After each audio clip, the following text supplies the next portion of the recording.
मैं समझता हूँ ये बजट जो है ये अपनी भूमिका सिर्फ निभाना चाहेंगे, एक प्रकार से जो प्रक्रिया उसको पूरा करेंगे।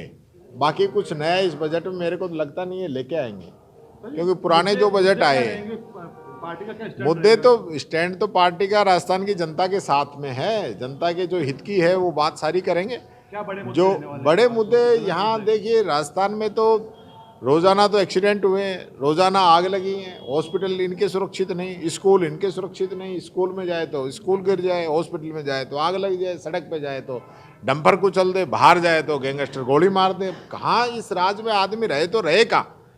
और जो योजनाएं थी, पेंशन है वो समय पे नहीं आ रही है, पालन आ रहे वो समय पे नहीं आ रहा है, स्कॉलरशिप है वो समय पे नहीं आ रही है, भर्तियां हैं वो समय पे नहीं हो रही है, किसान को यूरिया नहीं मिल रहा है, बीज नहीं मिल रहा है, खाद नहीं मिल रहा है, कोई मतलब नहीं है। तो ऐसी सरकार जो ये आई है इसकी स्थिति तो सबको पता है। तो इन सारे इश्यूज को लेकर जाएंगे विधानसभा में, जनता की बात को विधानसभा पटल पे रखेंगे और सरकार से जवाब मांगेंगे कि जवाब दे। वैसे तो देते नहीं है, भागते रहे हैं कि ब्यूरोक्रेसी एकदम हावी हो चुकी है, जनता की सुनवाई नहीं हो रही है, बीजेपी के लोगों को सुनवाई नहीं हो रही है। ये बीजेपी के एमएलए तो खुद ही कह चुके हैं कि हमारी सुनवाई कहाँ होगी।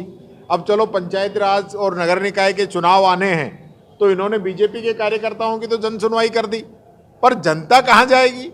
जनता की जन सुनवाई कौन करेगा? पहले तो ये बात हम कह रहे थे, अब खुद बीजेपी के लोग कहने लग गए कि हमारी सरकार में हमारी नहीं चल रही है, ब्यूरोक्रेसी हावी है। और हालत ये हो गई कि पहली बार ऐसा हुआ है किसी सरकार के अंदर कि चीफ सेक्रेटरी अपनी बदली करा के खुद चला जाए इनके हालात देखते हुए। प्रिंसिपल सेक्रेटरी तो सीएम को हटा दिया जाए। कितने ऐसे अधिकारी हैं, extra charge extra charge extra charge extra charge, हर लिस्ट में एक्स्ट्रा चार्ज। तो कोई सिस्टम तो है नहीं। शेड्यूल जारी हो गया और एक बड़ा आंदोलन 45 दिन का। कांग्रेस ने इस देश के गरीब लोगों का पलायन रोकने के लिए, गांव में रोजगार उपलब्ध कराने के लिए, गांव को समृद्ध करने के लिए, गांव के आधारभूत ढांचे के अंदर परिवर्तन आए, वो मजबूत हो, उसके लिए मनरेगा योजना शुरू की। मैं जिला प्रमुख था, मैंने मनरेगा के खूब काम उस समय देखे। मनरेगा से लोगों को बहुत बड़ी राहत मिली। आज उस दौर में आज के में जो अंतर आया है सबसे बड़ा, वो सीधा सीधा अंतर ये है कि मनरेगा पहले कानून था, अब वो कानून नहीं रहेगा। पहले 90% पैसा भारत सरकार देती थी, अब 60% पैसा भारत सरकार देगी। पहले काम के आधार पे बजट मंजूर होता था, अब बजट के आधार पे काम मंजूर होगा। ये महत्वपूर्ण बात है। सरकारों की स्थिति है ही नहीं, उन्होंने 60-40 कर दिया। या राजस्थान सरकार के पास पैसा नहीं, सीधा वीडियो को मैसेज आएगा कि काम मंजूर मत करो, तो लोग बेचारे घूमते रहेंगे। और इससे इफेक्ट वो तबका होगा जो सबसे गरीब है, जो गांव के अंदर रह के अपना गुजारा कर रहा था, जिसको कांग्रेस का दिया हुआ फूड सिक्योरिटी एक्ट से उसको अनाज मिल जाता था, जिसको कांग्रेस की दी हुई पेंशन मिल जाती थी, जिसको कांग्रेस की चलाई हुई योजनाओं से मेडिकल और एजुकेशन बच्चों को शिक्षा मिल जाती थी, लाभ मिल जाता था। आज वो सारी चीज़ें ये ख़त्म कर देंगे। आज जो देश के जो हालात बन रहे हैं, इन्होंने मनरेगा ख़त्म करने के लिए भगवान राम का सहारा लिया, ये पाप के भागी बनेंगे।